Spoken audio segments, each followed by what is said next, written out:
So, eto nga mga kababayan, baka hindi po kayo maniniwala, Ma'am Cecilia Gavina, ayan, kakasuhan po ng NBI si Basti Duterte. Dapat nga dito sa aking title, party now, kulong later eh. Ma'am Gima de Guzman and kay Ma'am Arlene Cabanban, may galap shoutout din sa Chicago, ayan. So ito mga kababayan, ipaparinig ko po sa inyo at ipapasulyap-sulyap ko na lang mga kababayan kasi nga ayaw ko pong makapiright kaya paparinig ko lang sa inyo. Mga kababayan, itong naturang kakasuhan po si Basti Duterte ng NBI. No? So, ngayon mga kababayan, ito pakinggan niyo ha. So, ipaparinig ko sa inyo, hindi ko lang siya masyadong iharap kasi makapiright po ako. Leonard Simper, ayan, may galab shoutout po. So, ito po, pakinggan niyo po.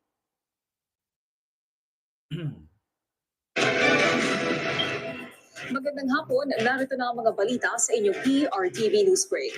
Maaring sampahan ng kasong grave threat at inciting to sedition ng NBI si Davao City Mayor Sebastian Duterte dahil sa mga pahayag nitong nagbabanta laban kay Pangulong Ferdinand R. Marcos Jr. Ayon kay NBI Director Melvin Matibag, saklaw ng investigasyon ng binuong Special Task Force ang mga pahayag ng alkalde kaugnay ng umunoy patuloy na banta laban sa Pangulo. Ginawa ang pahayag matapos magtanong si Senator Judge Panfilo Lacson kung bakit naimbestigahan na ang Vice Presidente ngunit hindi pa ang kapatid nitong alkalde. Batay sa NBI, pinag-aaralan na ang pagsasampa ng kaso kung mapapatunayan ang mga elemento ng grave threat at pag-uudyok sa sedisyon. Tinitingnan din ng ahensya ang posibleng conspiracy sa likod ng mga pagbabantang ito, bagaman inamin na mas matagal itong buuin dahil mahirap patunayan sa korte. So ayun narinig nyo mga kababayan, sasampahan ng kasong grave threat at inciting to sedition. Ma'am Eli de los Santos, hello po. So, klarong-klaro mga kababayan, no? Klarong-klaro po 'yan. No, kasi ang dami po kasi talaga nilang pinagsasabi, mga kababayan. No, hindi lang isa, hindi lang dalawa, tatlo, apat, lima, marami po talaga, mga kababayan. Meron pa nga akong ipapakita dito sa inyo eh. No, yung ano ba yung sinasabing grave threat na 'yan? Bakit nga ba siya makakasuhan? So ito po mga kababayan. Ito po ang aking ipapanood sa inyo. Pakinggan po ninyo. Before you go to bed, think of the Romanovs. Think of Benito Mussolini and his wife. And think of what happened to you in 1986. And maybe you'll reconsider the direction that you are taking. Panawagan ko po sa Pangulong Ferdinand Bongbong Marcos Jr. na mag-ingat po at huwag po magkumpiyansa talaga sa halimaw ng Davao na si Rodrigo, Roa Duterte at yan, allegedly Vice President Sara Tambalos Duterte. Mga traitor po itong mga ito. Yes or no, if you attend ka sa SONA? No, okay. No, I will not attend the SONA. I am appointing myself as the designated supervisor. Huwag kang mag-alala, ma'am, sa security ko. Kasi may kinausap na ako na tao. Sinabi ko sa kanya, pag pinatay ako, patayin mo si BBM, si Lisa Araneta, at si Martin Gomales. No joke. No joke. Nagdilin na ako, ma'am. Pag namatay ako, sabi ko, katumigil na. Kapag hindi mo napatay sila. And then he said yes. I already asked a person to take revenge against 3 individuals. So, my question now to the administration, is revenge from the grave a crime? So, but you already talked to a person. Yes. Yes. Isang ulo lang naman ang kailangan namin. Ang ulo ni Bongbong Marcos! So, nakita nyo, mga kababayan, at narinig nyo, yun po yung mga ebidensya na kung saan ay pinagsama-sama na lahat. Kasi yan po ay mga pinagsasabi nila mula kay Baste, kay Sara, kay Baste, kay Sara. Pabalik-balik lang yan eh. Oo. So, ngayon mga kababayan, hayaan na lang po natin siguro na party-party now, kulong pag-uwi. O kulong later.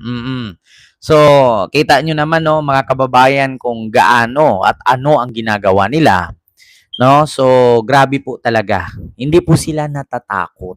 Which is, gawain na nila yan mga kababayan kasi nga sabi ko nga sa inyo, kapag pinalaki kang balasubas or ang magulang mo'y balasubas, lalaki kang balasubas. Kapag ka pinamukha at pagmulat sa iyo, nagmumura na ang magulang mo. Paglaki mo, magmumura ka rin. Kapag pinalaki ka na may something sa utak ang magulang mo, mamanahin mo yan eh, 'di ba? May kasabihan tayo. Kapag ang magulang mo may cancer, 'di ba? Isa sa mga anak may cancer. O kapag ang magulang mo may psychological capacity or effect or something, 'di ba? Mamanahin din. So, makikita naman natin yan mga kababayan. Sa totoo lang, yung ugali kasi ng tao, nakikita yan sa pananamit, sa pananalita at sa gawa. So, hindi na tayo magtaka. Halos sila lahat ganyan eh. Di ba? So, Sir Kenry, hello po. Ang Keriflex TV, hello po. So, i-continue natin itong sa balita ng PRTV Prime Media. Ayan. Nahagip sa CCTV footage ang pagsasagasa ng isang kotse sa isang bata sa barangay Basak, Lapu-Lapu City kagabi. Ay, iba yan, mga kababayan. Pinag-aaralan na ang pagsasampa ng kaso kung mapapatunayan ang mga elemento ng grave threat at pag-uudyok sa sedisyon.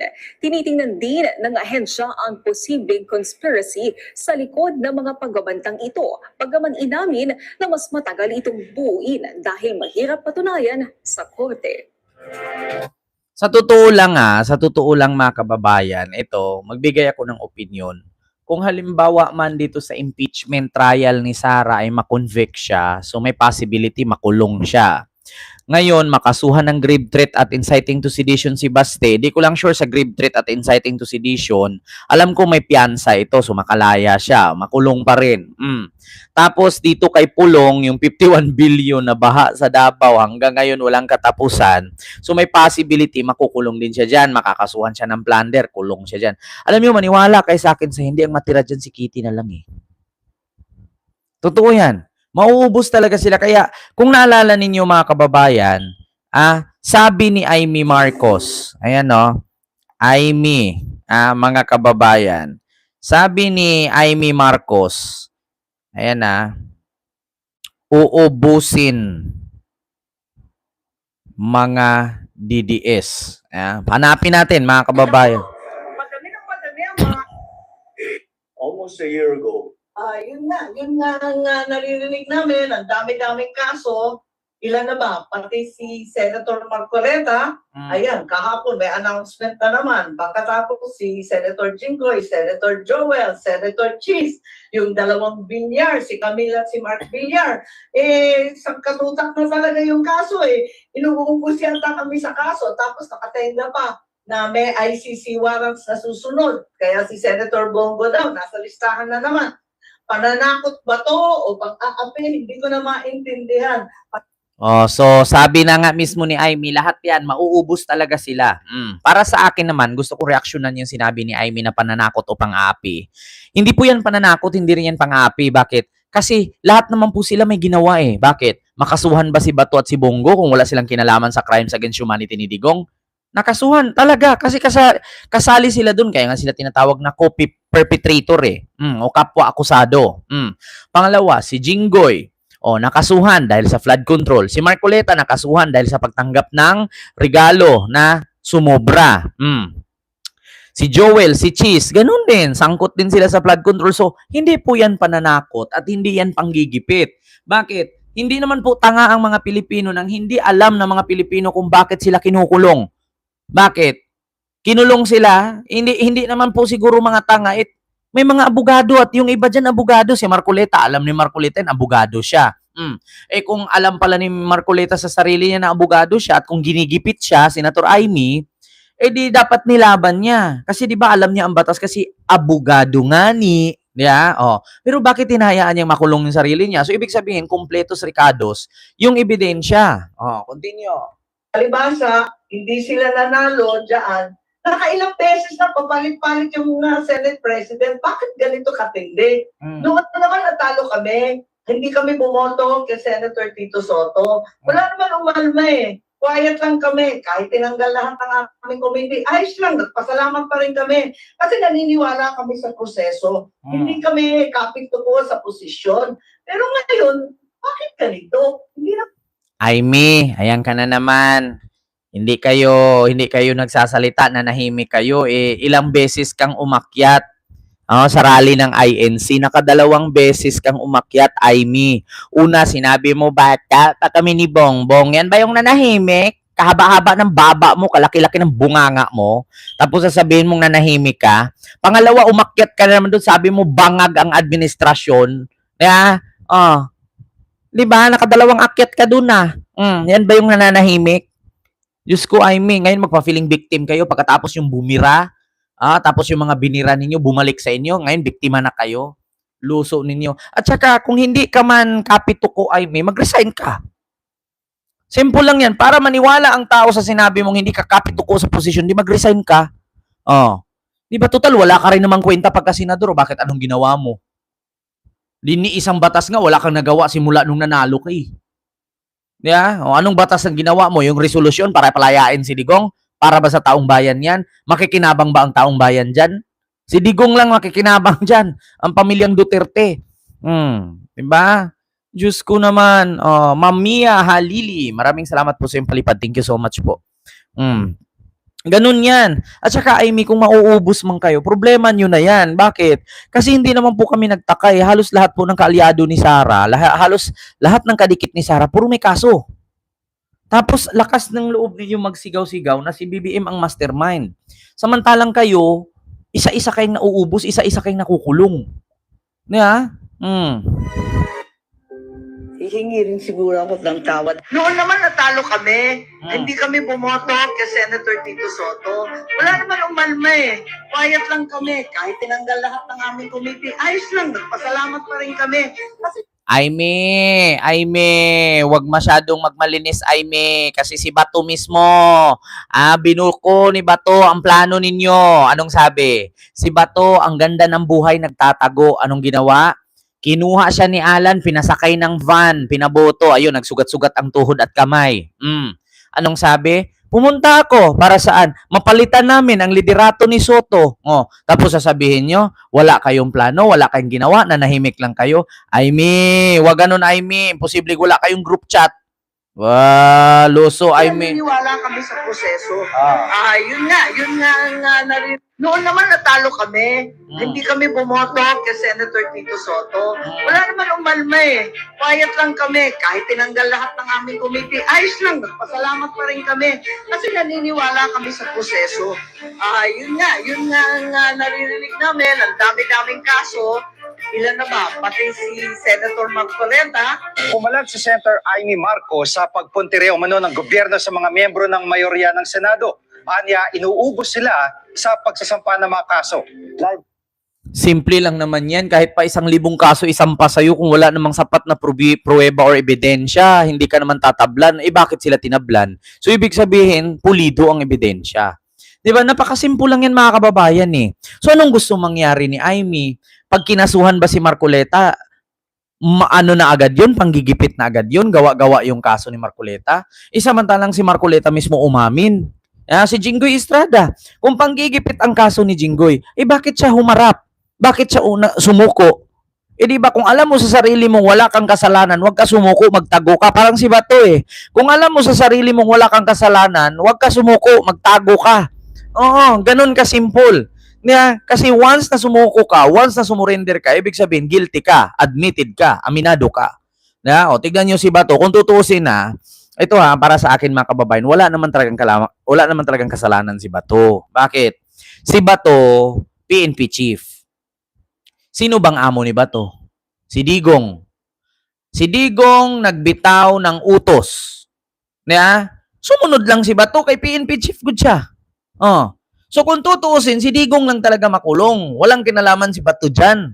Para sa akin, hindi ko pinagtanggol si Bato Pero kung tutuusin na, in realidad lang, si Digong dapat talaga lahat ang managot dyan. Bakit? Si Digong po ang commander-in-chief. Si Digong ang presidente. Si Digong ang nagpa-implement niyan. Si Bato bilang PNP chief, nagtatrabaho lang naman siya. Sinunod lang naman niya ang inutos ng amo niya. Kung hindi niya sundin yung utos ng amo niya, anong mangyari sa kanya? Baka siya naman ang tukhangin. Di ba?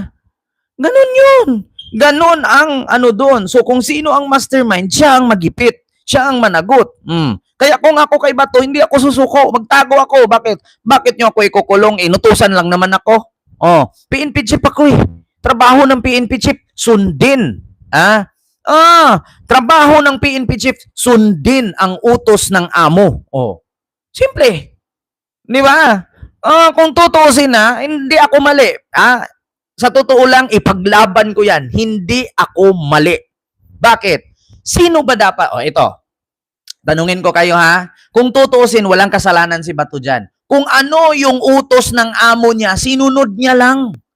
Commander-in-chief si Digong nung panahon na yung presidente siya. PNP chief siya Saan ba mag-utos si Digong? Malamang kay Bato. Saan ba si Bato mag-utos? Malamang sa tao niya.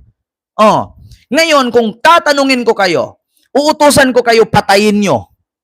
Uutusan ko kayo patayin nyo si Mima Alicia. Ngayon, sinong hahanapin? Ako nag-utos Di ba? Katulad niyan, sa pumatay kay Mima, papatayin ba yun ng dalawang tao kung walang nag-utos? Di ba? Ganun lang kasimple Di ba? Sabi ni pagbasa? Iltelt. He knows what he did was wrong. Mali nga ang ginawa ni Bato. Pero ang problema kasi, amo niya si Digong. Hindi naman yung gagawin ni Bato. Try nyo. Kung ako ang presidente, ikaw PNP chief, hindi mo ko sundin. Saan ka pupulutin? Kaya kung tutuusin, si Digong talaga lahat may kasalanan dyan. Walang kasalanan si Bato kung tutuusin. PNP chief siya, sundin niya ang utos ng amo niya. Alam mong mali yun, pero yun ang command So, kukontrahin mo yung amo mo. Hindi tanggal ka. Di ba? Ganon yun Ikaw, PNP chief, ako presidente, gawin kitang PNP chief. Hindi mo sundin yung utos ko, anong gagawin sa'yo? Ligwak. Paano ka magiging PNP chief ngayon? Ganon yun Di ba? Napakasimple lang yan. Kahit sabihin natin na mali yung utos ni Digong, kahit sabihin natin na masama ang inutos ni Digong, walang magawa si Bato kasi kukontrahin niya ang utos ng presidente, sedisyon ang tawag doon, rebellion ang tawag doon, makukulong siya. Ganun yun. Ganun yun, mga kababayan. Ganun kasimple yun Si Bato, isa sa mga biktima yan. Hindi ko siya pinagtanggol Kung tutuusin, oo, doon tayo nakapatay, dapat siya managot.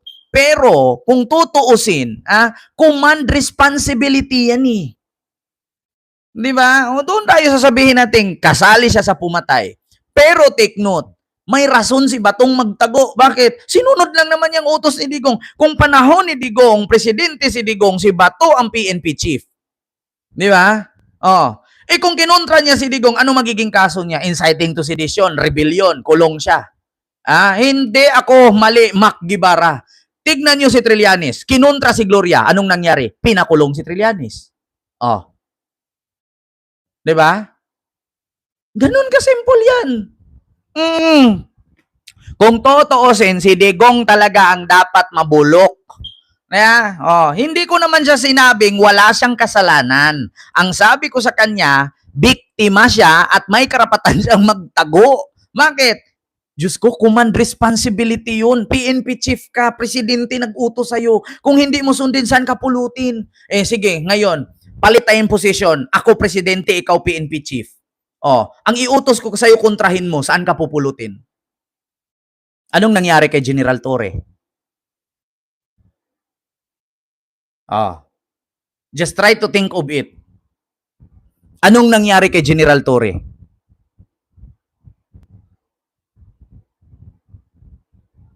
Di ba? Anong nangyari kay General Torre? Sagutin ninyo. Nasaan si General Torre ngayon?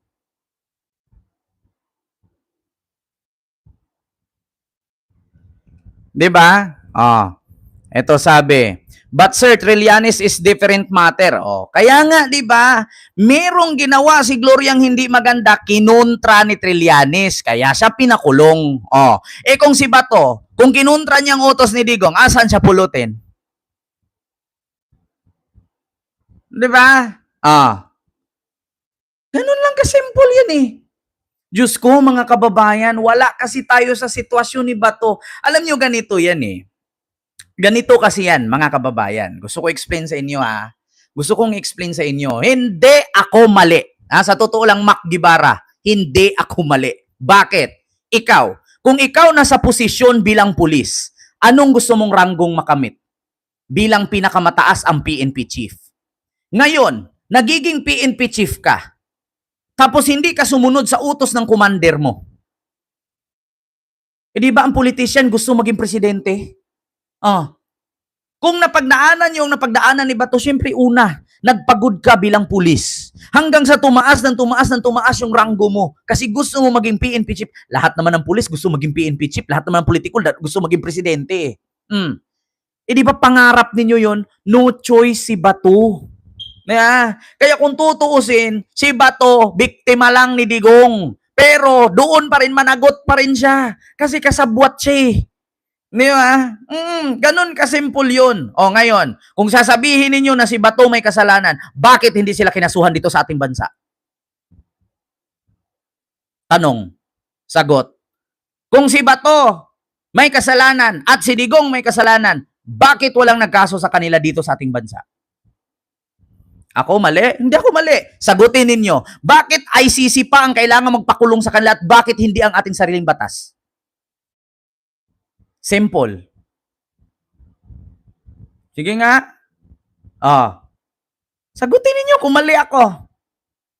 Bakit ang ICC pa ang magpakulong sa kanila? Bakit hindi ang sarili nating bansa?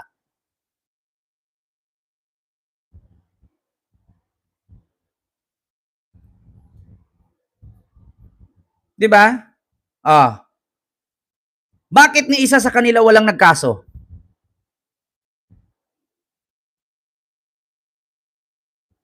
Pakasimple, di ba? Ganun yan kasimple. Kung meron mang pinakamakasalanan at may kasalanan sa lahat, si Digong. Bato is only a victim of Digong. Diyos ko, kasimple lang yan. Yeah. Lahat ng tao, pag nagtrabaho ka sa fast food, sa grocery, di ba ang ating hiling ay ma-promote? Si Bato, nangangarap ma-promote. Nung na-promote, nasa tugatog na siya. Pag kung ano ang utos, hindi mo sundin, babagsak ka, babalik ka sa magiging 1 star.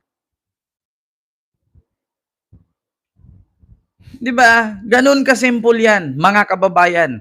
Kaya kung tutuusin, si Bato is also a biktima of Digong. Ganun lang yun. Si Bongo. Bakit si Bongo isasali? Kasi biktima siya ni Digong. Tao siya ni Digong eh. Di ba? Wala, Eltet. Hindi ko yan. Hindi ko tatanggapin ako'y mali. Tama ako. Yun ang totoo. Bakit? Pagtakpan nyo si Bato? Pagtakpan nyo si Digong? Tanong ko, bakit ipagtatanggol nyo si Bato? Hindi kayo papayag na si Digong ang may kasalanan? Di ba? Si Digong lahat ang may kasalanan dyan. Si Digong dapat ang maipit dyan. Si Digong dapat ang magdusa dyan. Bakit? Hindi kayo papayag? Mali ang aking opinion? Paano naging mali? Si Digong ang presidente. Si Digong ang makapangyarihan. Si Digong ang mastermind. Bakit nyo hahadlangin yung sinabi ko? Di ba? Ganun lang kasimple. Kung kayo si Bato, ako si Digong, utos ko hindi mo sundin. Saan ka pupulutin? Ang bilis sabihin, kung hindi mo gusto yung utos, mag-resign ka.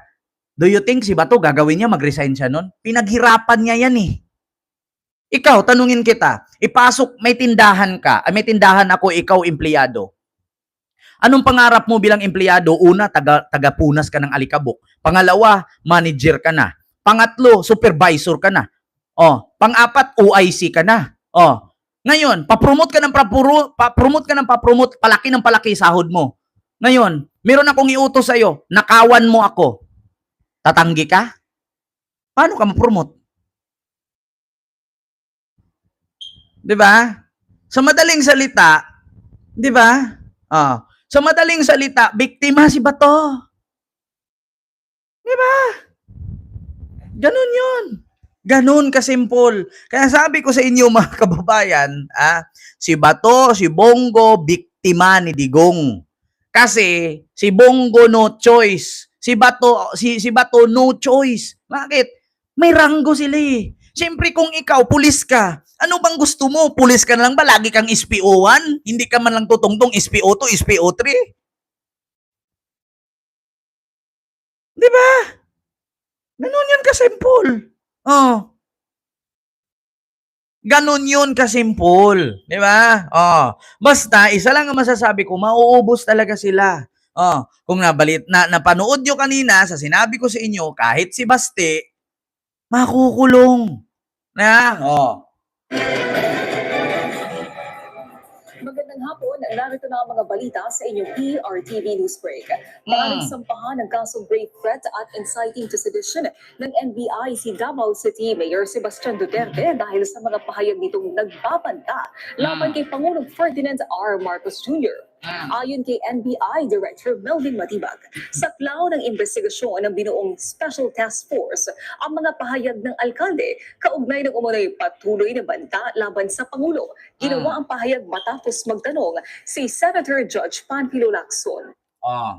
Di ba? Tama ako. Bakit?